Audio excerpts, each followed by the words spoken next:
Online marketing, don't stay wet behind the ears. My kids took swimming lessons last July.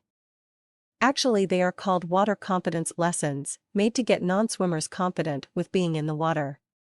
At 5 years of age, my kids liked the thought of learning how to swim. However, the reality of having to get into the water as high as their necks was scary. They desired to have their lessons only in the paddling pool. What does this have to do with online marketing? When I paid attention to the instructor's attempt to persuade them into the water, it made me think of discussions I had with smaller businesses about online marketing. Come on, just stick your own feet in. See? That's not too bad, is it? Now, let us do little hops down all the steps. Slowly and gradually, they became accustomed to the feel of the water and started getting their faces wet. Following a few sessions, they began jumping into the pool and enjoying a good time, and I was forced to almost drag them from the water. Starting online marketing is usually like this. It may seem overwhelming, choices to create, lingo to understand, all for something which might or might not bring clients through the doorway. Before long, what sounded advisable begins to feel just like an excessive amount of work. With a lot of things you have to do in the meantime, it's possible for most business people to place online marketing on the rear burner indefinitely.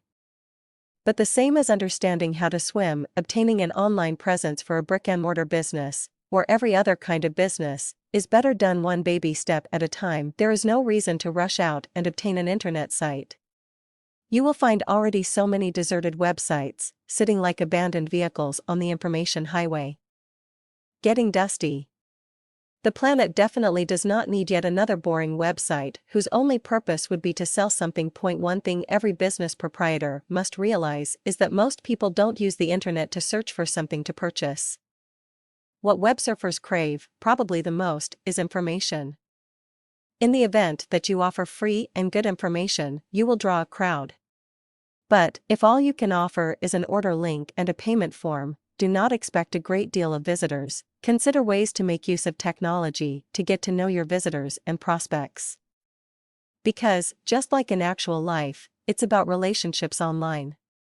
Setting up an internet site is just 10%, another 90% is marketing, trust building, and nurturing relationships. After you have that straight in your thoughts, get your own feet wet by taking a look at what your competitor does.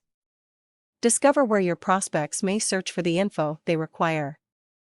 Then determine what free information or services your target audience would find of use. Decide ways to give it for them at little, if any, cost to yourself. Then, make the leap and make a move. Start small, adding on gradually to your work.